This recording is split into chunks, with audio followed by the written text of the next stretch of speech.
Hello अस्सलाम वालेकुम। उम्मीद करती हूँ आप सब खैरियत से होंगे। अभी तक जिसने मेरा चैनल सब्सक्राइब नहीं किया प्लीज़ मेरा चैनल सब्सक्राइब कर दें। मैं आपके लिए लाई हूँ बख्तावर की किस्त नंबर 1, जिसमें आपने देखा होगा कि यमुना ज़ैदी है। यमुना ज़ैदी अपने हर एक ड्रामे में अपना किरदार बड़ा बखूबी निभाती है। इस ड्रामे में भी उसने अपना किरदार बखूबी अदा करती नज़र आ रही है। इसमें उसका बाप जुआ खेलता है। ये 2 बहनें हैं जिसमें से बड़ी बहन को उसका बाप जुए में हरा देगा और उसको किसी जुआरी के साथ ब्याह देगा। उसका एक भाई है जो लाचार और बिस्तर पर पड़ा है। वो सारे का सारा घर का खर्चा उसका मामू उठाता है। उसका मामू एक लालच में है क्योंकि वो बख्तावर का रिश्ता लेना चाहता है। बख्तावर एक पढ़ी लिखी लड़की होने के बावजूद उसको अच्छे और बुरे में तमीज़ है। उसको गुस्सा आता है जब उसको लाचार और बेसहारा कहा जाता है। वो गुस्से में आती है। मैं आपको इसका छोटा सा एक हवाला दूंगी जो इस बख्तावर की पहली किस्त में बताया गया है।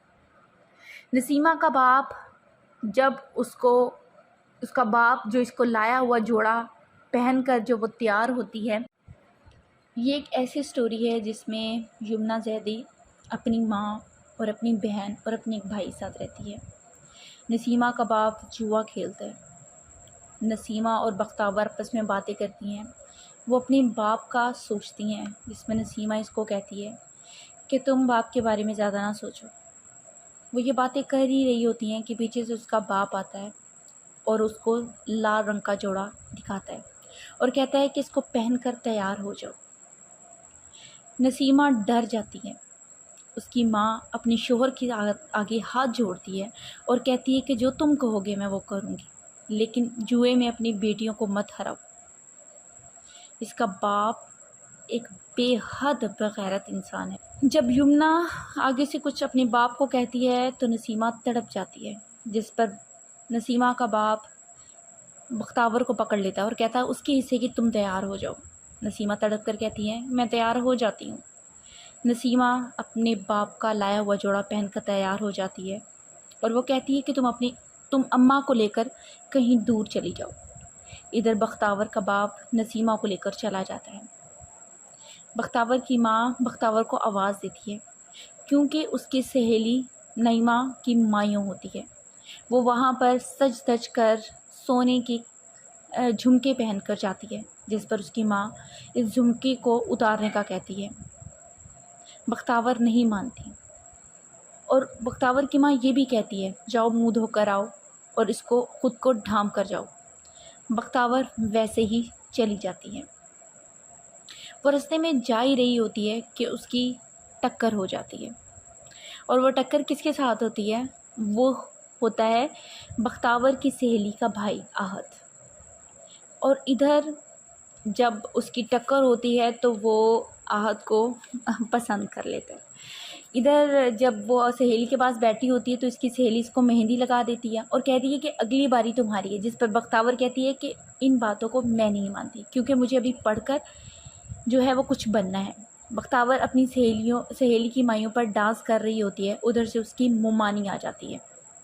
अगली सुबह उसकी मुमानी अपने शोर के कान भर देती है और उस लड़की के लक्षण ठीक नहीं है ये बताती है और उसका कॉलेज जाना बंद करवा देती है। शोहर जो बख्तावर का मामू है इसको समझाता है कि तुम अपना फ़ायदा सोचो, हम बख्तावर का रिश्ता लेंगे।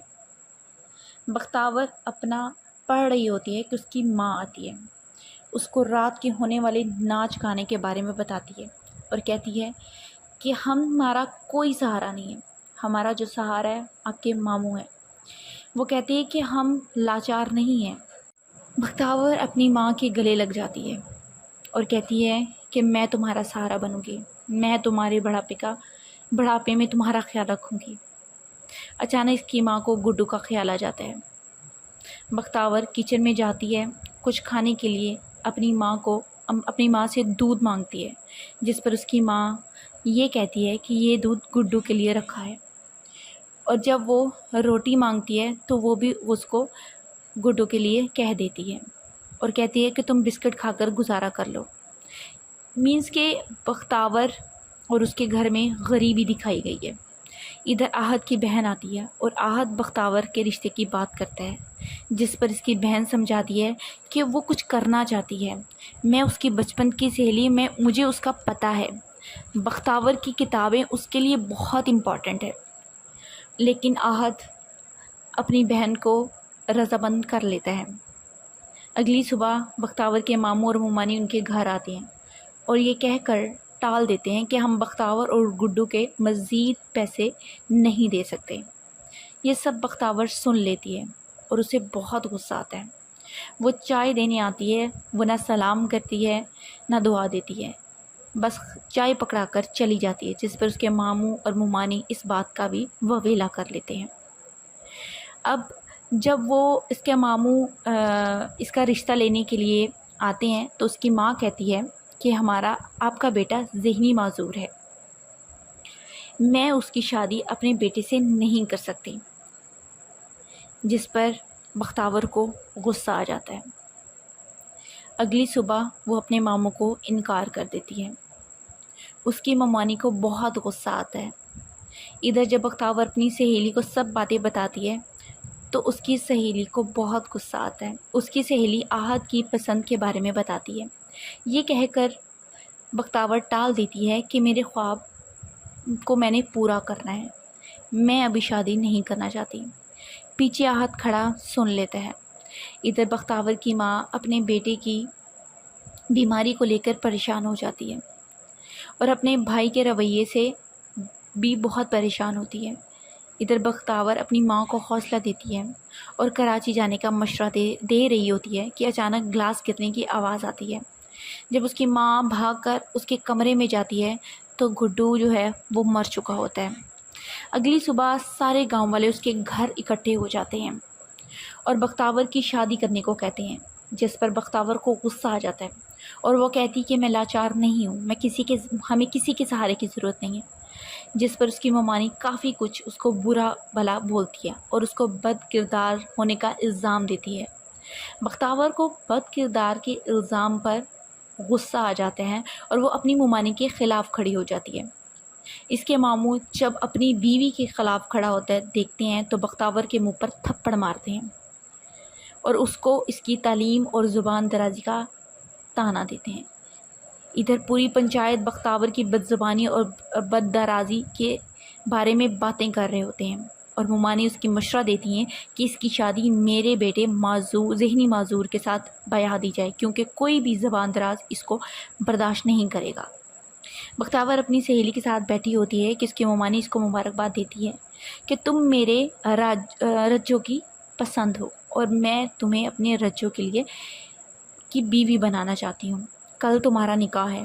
بختاور یہ سن کر حیران اور پریشان ہو جاتی ہے۔ اسی رات بختاور اپنی ماں کو لے کر گاؤں چھوڑ کر بھاگ جاتی ہے، جس پر آہت ان کا پورا ساتھ دیتا ہے، ان کو ٹکٹس اور کچھ فون اور پیسے دیتا ہے۔ وہ سب کچھ دے کر چلا جاتا ہے۔ بختاور آہت کا شکریہ ادا کرتی ہے۔ بختاور اور اس کی ماں کراچی پہنچ جاتے ہیں۔ جب بختاور پوچھ کر اپنی خالہ کے گھر جا رہی ہوتی ہے تو پیچھے سے کوئی بیگ چھین کر چلا جاتا ہے۔ بختاور اس کے پیچھے اپنا بیگ چھیننے کے لیے بھاگ رہی ہوتی ہے کہ اچانک اس کی ٹکر کار سے ہوتی ہے۔ جو ڈاکو ہوتا ہے وہ بیگ چھوڑ کر بھاگ جاتا ہے۔ بختاور کو سب بیگ تو مل جاتا ہے لیکن اس کی ماں نہیں ملتی۔